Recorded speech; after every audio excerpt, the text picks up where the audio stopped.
Alô, ouvinte! Olá, você que nos acompanha na Rádio FRJ e nas plataformas de podcast. Nós somos o Levante Sua Voz, programa do Intervozes, Coletivo Brasil de Comunicação Social, e estamos de volta com mais um episódio quinzenal. Aqui você fica por dentro das análises mais precisas sobre os temas quentes da comunicação no Brasil e no mundo. Um programa com diferentes sotaques e contribuições de todo o país. Eu sou o Bruno Marinoni. Aqui quem fala é Mônica Mourão e o Levante Sua Voz já começou. Contra todas as violações, contra todas as opressões, levante a sua voz. Enquanto o Brasil está literalmente pegando fogo no Pantanal, na Amazônia e no Cerrado, a Secretaria Especial de Comunicação Social da Presidência da República, a SECOM, divulga informações falsas sobre o assunto.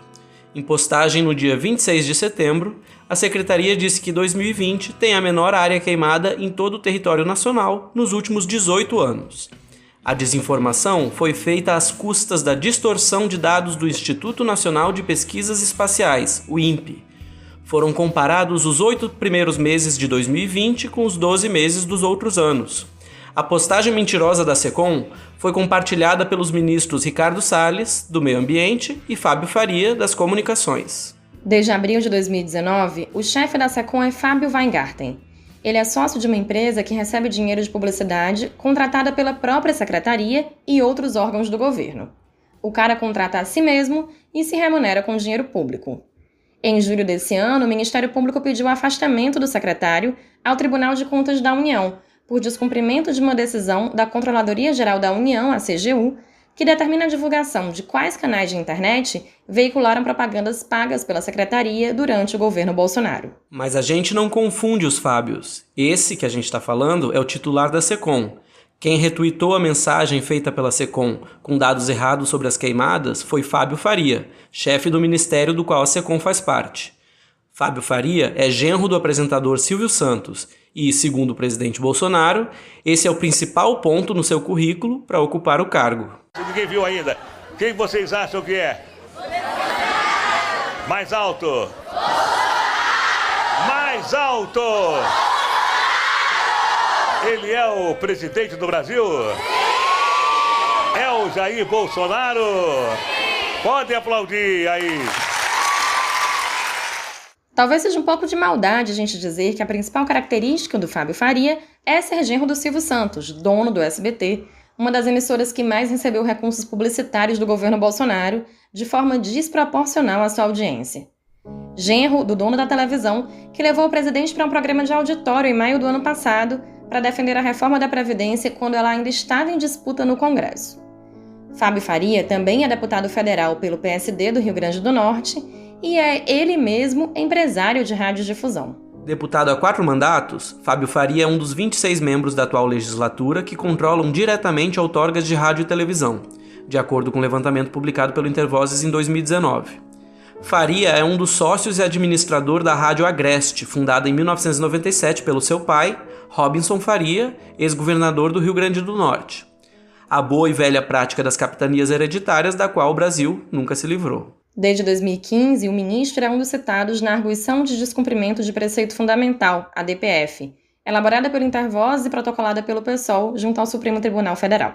A ação pede a devolução ao Estado de outorgas de radiodifusão controladas por deputados federais e senadores, em respeito ao artigo 54 da Constituição. Vale lembrar que o Ministério das Comunicações foi recriado em junho deste ano por Bolsonaro, depois de ter sido fundido com o da Ciência e Tecnologia durante a gestão Temer. Deus me livre ser injusto com Fábio Faria. Precisamos contar também aos nossos ouvintes que ele assumiu que errou em relação à postagem da SECOM, em que divulgou informação falsa sobre as queimadas no Brasil.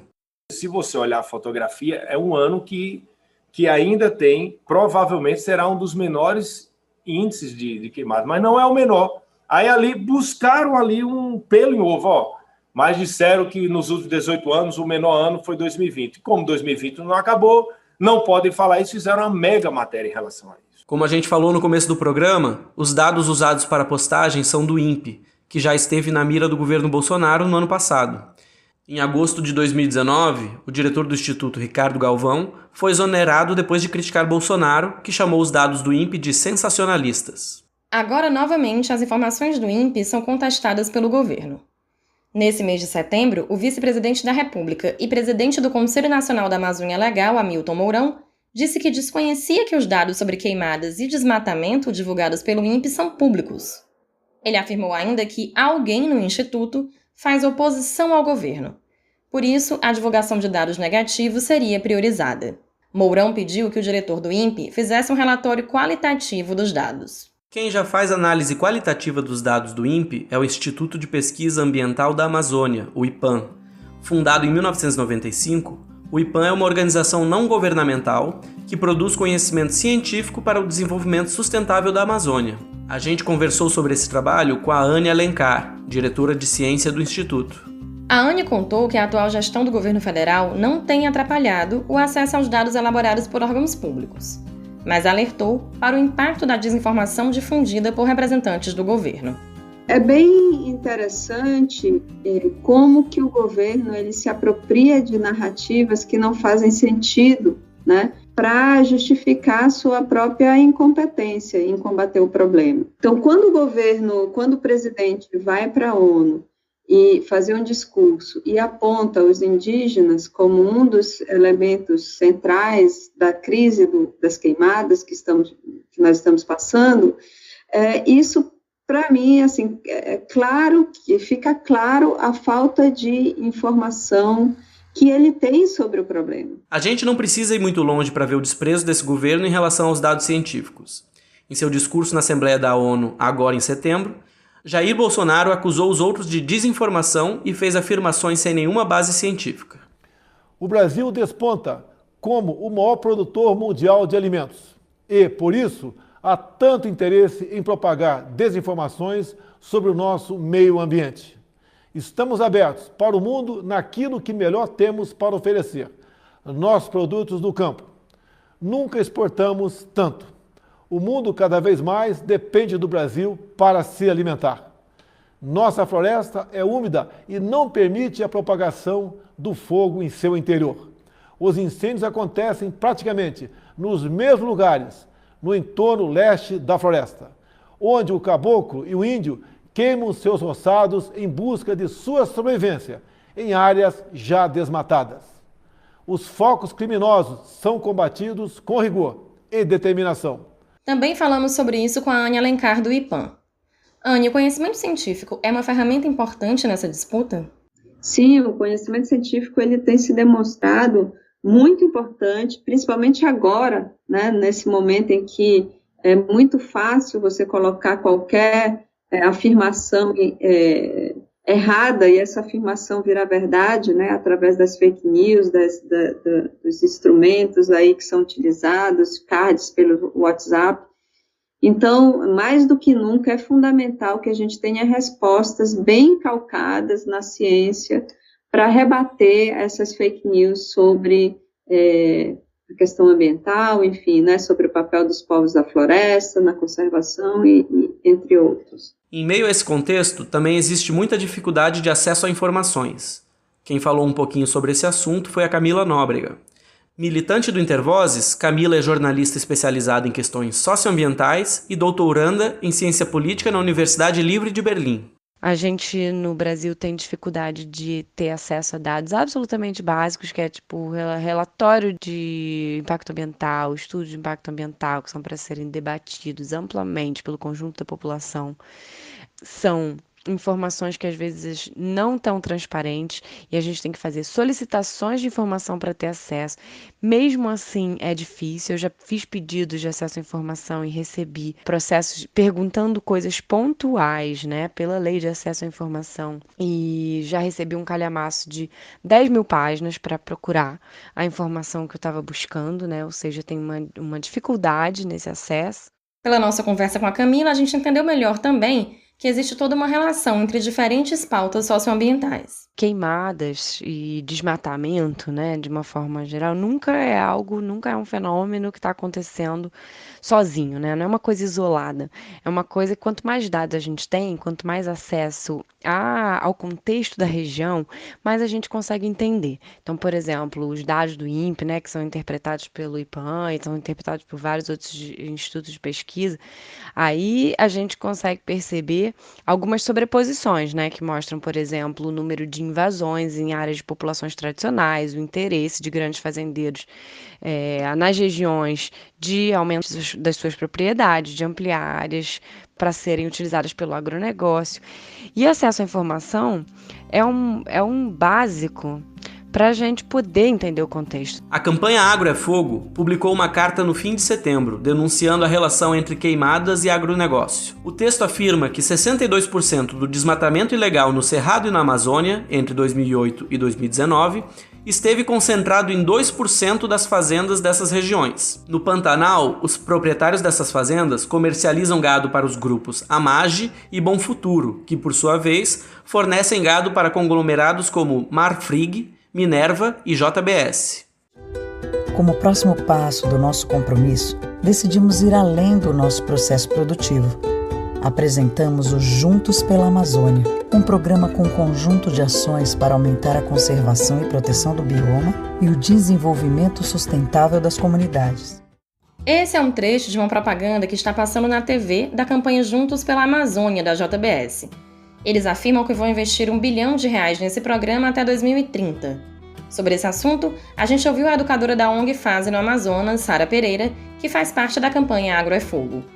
As queimadas na floresta são provocadas por grileiros, invasores de terras, a fim de transformar matas em áreas comercializáveis no mercado, como as destinadas para pasto de gado.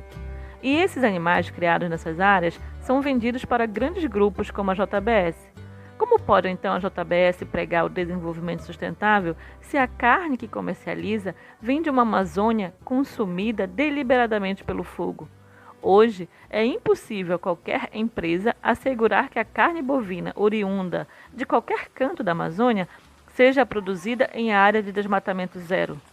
E a destruição da floresta vem acompanhada de ameaças, violações e expropriações de territórios indígenas e de populações tradicionais.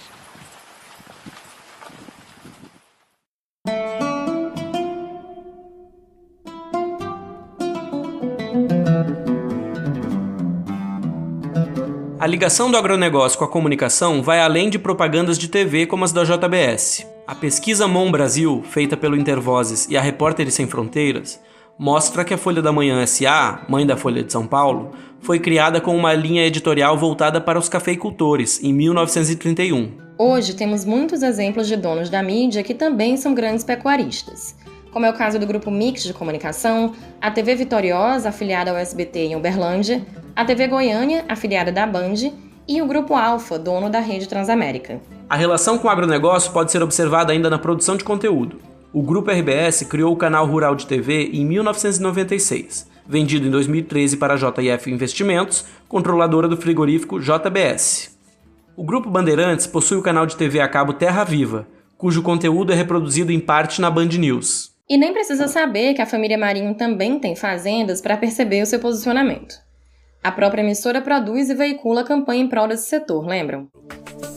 Agro é tech, agro é pop, agro é tudo. Tá na Globo. Importante observar também a cobertura da imprensa sobre questões socioambientais. Na maioria das vezes, as comunidades tradicionais não aparecem nas notícias. A Camila Nóbrega, inclusive, explicou pra gente qual a importância de falar com as pessoas diretamente atingidas por esses processos. São essas pessoas que entendem melhor o contexto, que conseguem, ajudar, inclusive, a fazer relações entre os cenários que estão ocorrendo e quais são os elementos, os aspectos que estão fazendo levar ao aumento das queimadas. Se são invasões de quem, quais são os conflitos que estão colocados. E aí nisso a imprensa tem um papel super fundamental e os silêncios também, que acontecem de uma forma geral, porque se ouve muito pouco as populações tradicionais, se ouve muito pouco, se dá muito pouco esse lugar de autoridade, de lugar de fala, de especialista ali no território das populações que estão no dia a dia. Quem explicou pra gente como a degradação ambiental afeta a vida das pessoas no campo e nas cidades foi a Cidinha Moura, coordenadora regional da Fase no Mato Grosso, no Pantanal. Com o desmatamento e a exposição do solo, quando acontecem as chuvas, as enxurradas trazem solo e com ele veneno, adubo, e isso vai tudo para o leito do Rio Paraguai. Isso muda toda a dinâmica do rio e ainda contamina toda a vida aquática, intoxica as pessoas, os consumidores dos peixes. Então, os ribeirinhos, as populações que dependem do rio, elas hoje vivem, muitas até com dificuldade para pescar, porque começa a diminuir a quantidade de peixes. E tem cidades que são abastecidas com água desses rios. Então a população urbana também sofre as consequências, sofre um impacto provocado por esse desmatamento, pelo uso intensivo dos solos e de agrotóxicos na região do Planalto. O Intervozes fez uma publicação chamada Vozes Silenciadas, na qual analisa a cobertura da imprensa sobre o vazamento do petróleo no litoral nordestino, e atualmente segue atuando no tema com o projeto Ondas da Resistência. Na pesquisa, a gente viu que as pessoas que vivem do marisco e da pesca foram ouvidas em apenas 6% das matérias do Jornal Nacional, por exemplo. Agora, seguimos assistindo a uma cobertura que não faz a relação entre os modos de vida de comunidades quilombolas e tradicionais, povos indígenas, pequenos agricultores e o cuidado com as matas, as águas e o ar.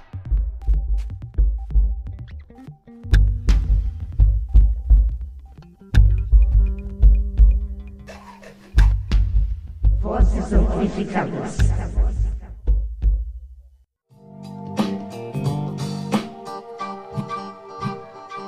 Uma organização indígena que realiza uma luta importante no sul e sudeste do Brasil é a Comissão Guarani Iuirupá, criada em 2006 para articular os povos Guarani na defesa pelos seus territórios. Porã é aqui o meu lugar, luto pela terra por toda Iuirupá, Parelheiro, Zona Sul, São Paulo, a todo o povo Guarani eu salto. O Thiago Caraí, que é liderança da comissão, falou para o Laboratório Tático do Comum, um projeto do Intervozes sobre o programa Aldeias, uma conquista das comunidades Guarani junto ao governo municipal de São Paulo. Antigamente, antes de se tornar esse programa Aldeias, era um programa que era mais voltado para a questão artística, né, que era fomentar, né, o teatro dentro das periferias, assim, onde o primeiro programa foi o vocacional, que era chamado, né? Então tinha pessoas que vinham, né, para as aldeias para fazer trabalhos, né, voltado à questão sobre o teatro, enfim, né, trabalhar um pouco disso. E o decorrer do tempo a gente viu a necessidade que não era isso que a gente queria, né? A gente já tem nossa maneira de ser, maneira de viver, né, de vivência, então não tinha nenhum sentido, né, de a gente ter pessoas vindo de fora para fomentar isso, né? E a nossa necessidade não era essa, né, nossa demanda. Então, com isso a gente foi adentrando esse sistema, esse projeto para entender, né, da onde que vem, como que era feito, para que de fato atendesse nossa demanda, né, dentro das terras indígenas. Em uma antiga área de ocupação guarani que se estende desde o centro-oeste brasileiro até o sul do Paraguai, São Paulo abriga duas terras indígenas, a Jaraguá e a Tenodeporã, que juntas somam 14 aldeias e mais de 2.000 habitantes. Vamos ouvir um pouco mais o Thiago Caraí, contando sobre a conquista de protagonismo dentro do programa Aldeias e a construção de um projeto de lei que fortalece o Cinturão Verde Guarani na capital paulista. Era mais de trabalhar, né, com a questão da nossa cultura, né, mas com os próprios Guarani trabalhando isso dentro da comunidade, né, e fortalecendo nossa cultura, né, vinculando toda a nossa vivência, né, tanto a questão da agricultura, a questão da preservação do meio ambiente, né, a questão da gestão territorial e ambiental, né. E em 2016 a gente começa para garantir isso, né, como uma política pública municipal para que se garanta, né, de fato essa política pública para fomentar isso para as comunidades, né, para as terras indígenas aqui de São Paulo, né, do município, para que a gente consiga fazer a gestão territorial e ambiental das terras indígenas para garantir o meio ambiente, né, que restou aqui na Grande São Paulo. Então esse é o grande desafio, né? E hoje a gente ainda tem essa parceria com a prefeitura, né, através da Secretaria Municipal da Cultura. Porém, né, sabemos como que é a política, né? Então depende muito da gestão atual para a gente conseguir essa parceria, né? Então a gente não tem esse risco, por isso estamos lutando para que ela se torne um plano de lei mesmo, né, municipal, para que a gente consiga ter essa garantia, né? Ideias para adiar o fim do mundo. Saco vazio não para de pé. Você já deve ter ouvido esse ditado por aí. Comer bem, comer comida de verdade, é o ponto de partida para uma vida mais saudável. O Guia Alimentar da População Brasileira traz dicas bem importantes, que inclusive o Ministério da Agricultura está tentando alterar. Vale muito consultar o guia. O link vai ficar aqui na descrição do episódio. Aquele PF clássico com arroz, feijão, carne e salada de tomate e alface é um bom exemplo de comida de verdade. A gente sabe que o arroz anda caro, né? Mas fica aqui a dica para vocês comprarem um arroz premiadíssimo do MST. Você terá na sua mesa um alimento saudável, produzido sem agrotóxicos, e ainda estará ajudando a manter as famílias de pequenos produtores rurais. No primeiro episódio do podcast, a gente sugeriu alguns links para a compra de alimentos agroecológicos e feiras livres onde vocês podem encontrar esses alimentos. Vamos repetir e deixar tudo aqui na descrição. Mas não deixe de ir lá conferir nosso primeiro episódio, que é sobre desinformação. A gente termina aqui mais um Levante Sua Voz, uma produção do Intervozes, Coletivo Brasil de Comunicação Social. Esse episódio contou com a produção de Mônica Mourão e Gisele Mendes. Na locução, estamos Mônica Mourão e eu, Bruno Marinoni. Na edição e finalização, Iago Werneck e Raquel Baster. Você ouve novos episódios quinzenalmente, às quartas-feiras nas plataformas de podcast e às quintas-feiras na rádio UFRJ.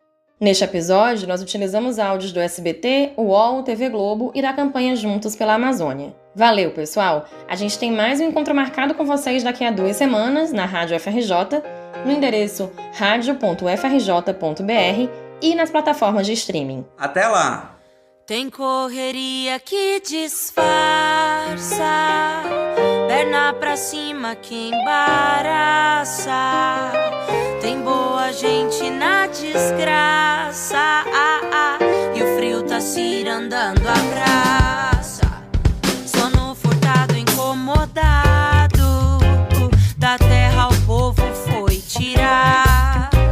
Gente perdida e não malvada, igreja de porta fechada. Direito para